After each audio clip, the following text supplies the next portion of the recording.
अस्सलाम वालेकुम वरहमतुल्लाहि वबरकातुहू। डियर स्टूडेंट्स, हमने अपनी प्रीवियस लेक्चर्स में इलेक्शन कमीशन ऑफ इंडिया को समझा था और उनकी वेबसाइट को जाकर देखा था और काफ़ी दिलचस्प ऑप्शंस हमने देखे थे और मुझे उम्मीद है कि आप ज़रूर एक आगाह शहरी होने के नाते, एक अच्छे सिटीज़न होने के नाते अपने आसपास के लोगों को इलेक्शन में पार्टिसिपेशन करने के लिए मदद करोगे और इस वेबसाइट के ज़रिए से उन्हें इलेक्टोरल रोल, वोटर आईडी वगैरह तक हासिल करने में मदद करोगे। हम आगे बढ़ते हैं और समझते हैं कि इलेक्शन कमीशन ऑफ इंडिया के ज़रिए और हमारे इस वोटर आईडी के ज़रिए से किस प्रोसेस के थ्रू पूरा इलेक्शन अंजाम देता है। तो यहाँ आज हमारे वीडियो का टॉपिक है elections in India.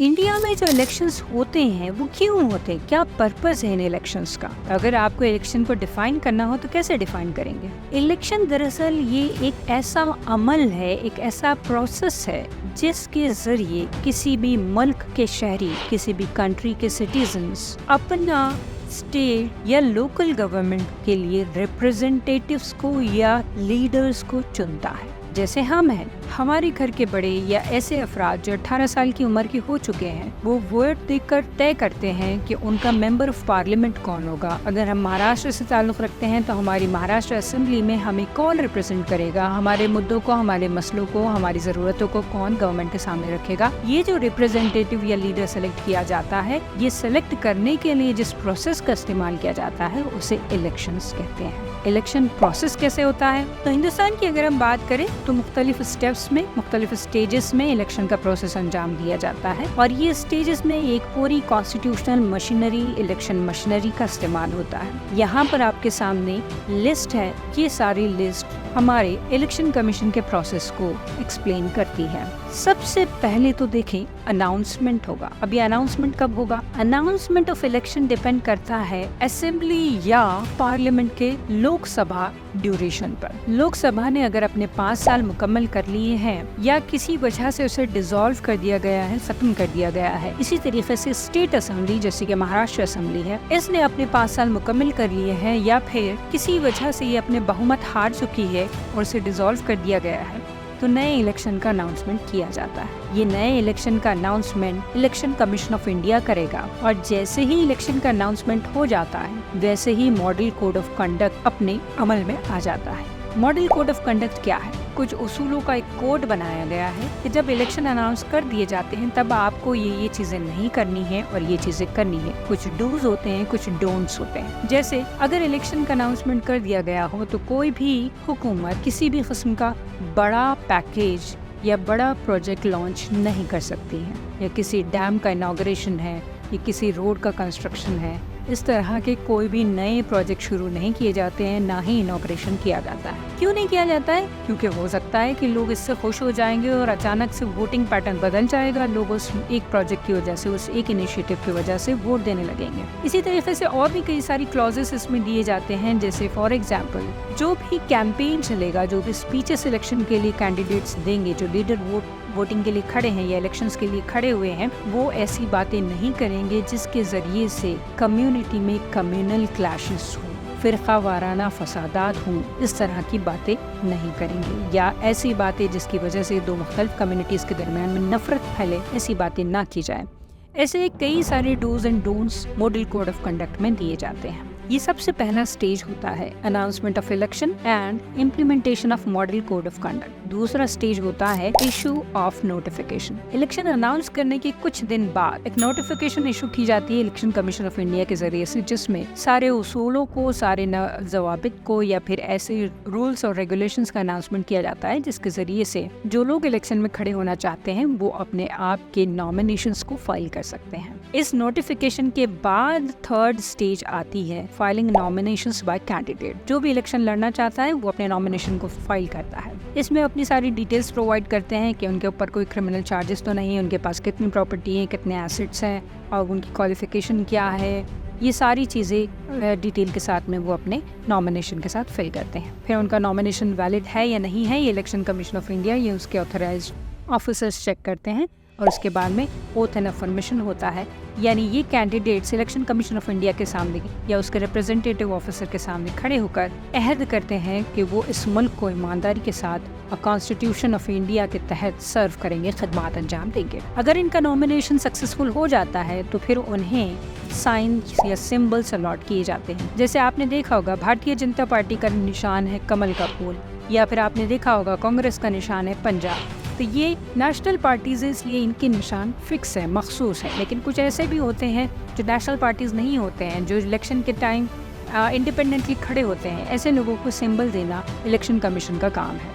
Nomination file हो जाने के बाद उन्हें निशानियां दी जाती है और इन निशानियों की मदद से हम वोट करते हैं। निशानियां मिल जाने के बाद सारा नॉमिनेशन प्रोसेस कंप्लीट हो जाने के बाद जो नेक्स्ट स्टेज आता है, उस नेक्स्ट स्टेज को हम कहते हैं कैंपेन्स, यानी मुहिम का आगाज होता है। अब इलेक्शन कैंपेन्स में वो लोग जो इलेक्शन में खड़े हुए हैं, जो लोगों से अपने वोट मांग रहे हैं, वो कैंपेन करते हैं, उनसे अपने वादे, खस्में, पॉलिसियाँ, प्रोग्राम्स का इजहार करते हैं। और ये जो इजहार होता है जिस चीज़ के ज़रिए होता है उसे मैनिफेस्टो कहते हैं। आपने सुना होगा कांग्रेस मैनिफेस्टो या बीजेपी मैनिफेस्टो। इस मैनिफेस्टो में वो पूरा लाहे अमल बयान करते हैं, अगर हमने हुकूमत बनाई तो हम क्या क्या तब्दीलियाँ लाएंगे, हम कौन सी पॉलिसीज़ बनाएंगे, हम आपको क्या फ़ायदे पहुँचाएंगे। ये सारे वादे जिस चीज़ में लिखे होते हैं उसे मैनिफेस्टो कहा जाता है। कैंपेन और मैनिफेस्टो मार्केट में आ चुका है, इलेक्शन का पूरा बाजार गर्म हो चुका है। अब आता है पोलिंग डेज का मामला, यानी इलेक्शन कब हो गए। आम तौर पर पोलिंग डेज मल्टीपल फेजेस में होते हैं, यानी एक दिन में सारी जगह पर एक साथ इलेक्शंस नहीं हो जाते, और ये मुमकिन भी नहीं है क्योंकि कई सारे इंतजामात करने होते हैं। पोलिंग स्टेशंस बनाना है, सिक्योरिटी का इंतजाम करना है, फोर्सेस लगाना है, ड्यूटी पर लोगों को लगाना है। तो सारे लोग अगर एक साथ ड्यूटी पर लग जाएंगे, सारे लोग एक साथ पोल स्टेशंस पर आ जाएंगे तो मुश्किल हो जाएगी। तो एक ही दिन में पूरे हिंदुस्तान भर में या पूरे रियासत महाराष्ट्र में इलेक्शन करवाना मुश्किल है, इसलिए इसे फेजेस में डिवाइड कर दिया जाता है कि ठीक है, ये वाले इलाके में फेज़ 1 में होगा, ये वाले इलाके में फेज़ 2 में होगा। इस तरीके से उसे डिवाइड कर दिया जाता है। आने वाले महाराष्ट्र इलेक्शन का मुताला कीजिएगा और जानिएगा कि महाराष्ट्र इलेक्शन कितने फेजेस में होगा।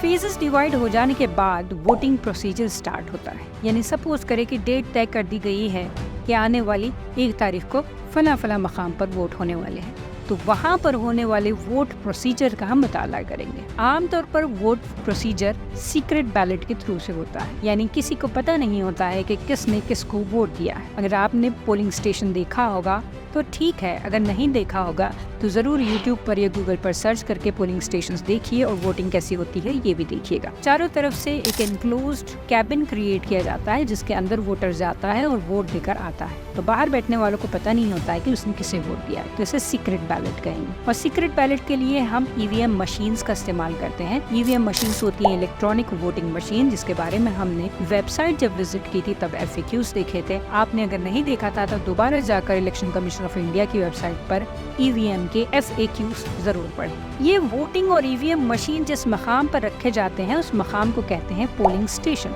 हर जगह मखसूस इलाकों में पोलिंग स्टेशंस बनाए जाते हैं और इन पोलिंग स्टेशन पर वोटर जाकर अपना वोट डालकर आता है। ये जो पोलिंग होती है, पोलिंग ऑफ वोट्स, ये बहुत ही लिमिटेड होती है। एक स्टेशन पर 1200 से ज्यादा लोग वोट नहीं देते हैं। कभी सोचा कैसे क्यों होता होगा? ये मैनेजमेंट और सिक्योरिटी पर्पसेस के लिए है। अगर एक ही स्टेशन पर कई सारे लोगों के लिए वोट का इंतजाम कर दिया जाए तो यहाँ पर सिक्योरिटी मेंटेन करना मुश्किल हो जाएगा, या हो सकता है कि वोट के लिए वक्त ज़्यादा लग जाएगा, या ये भी हो सकता है कि बूथ कैप्चरिंग हो जाए और एक साथ कई सारे वोट्स डाल दिए जाएं। इसीलिए एक स्टेशन पर 1200 से ज़्यादा वोट्स नहीं होते हैं। ये सारा जो वोटिंग का प्रोसेस चल रहा है, इसे ऑब्जर्व करने के लिए कुछ लोगों को बिठाया जाता है, जिसे हम सुपरवाइजिंग इलेक्शंस कहेंगे। हर एक पोलिंग स्टेशन पर और हर एक मखसूस इलाके में कुछ ऑब्जर्वर्स बिठाए जाते हैं जिनका काम होता है कि ये मेक श्योर करे कि ये इलेक्शंस ट्रांसपेरेंट हैं, फ्री एंड फेयर है, इसमें किसी किस्म की कोई धांधली या धोखाधड़ी नहीं हुई है। इसी ड्यूरेशन में जब से इलेक्शन का अनाउंसमेंट हुआ है तब से लेकर वोटिंग डे तक, बल्कि इसके बाद भी खास ध्यान रखा जाता है मीडिया के जरिए इलेक्शंस का कवरेज हो। मीडिया कवरेज जरूरी है क्योंकि इसके जरिए से ट्रांसपेरेंसी इंश्योर होती है और फेयर इलेक्शंस होते हैं, यानी किसी किस्म का किसी के साथ धोखा ना हो या कोई नुकसान ना हो, इसको मेक श्योर करने के लिए मीडिया कवरेज किया जाता है। इसके अलावा आपने अक्सर न्यूज में ओपिनियन पोल और एग्जिट पोल के बारे में भी सुना होगा। ओपिनियन पोल ये इलेक्शन से पहले होते हैं, यानी इलेक्शन से पहले लोगों से जाना जाता है कि वो किसको वोट देना चाहते हैं। इससे माहौल का अंदाजा होता है कि इस बार किसकी गवर्नमेंट आएगी।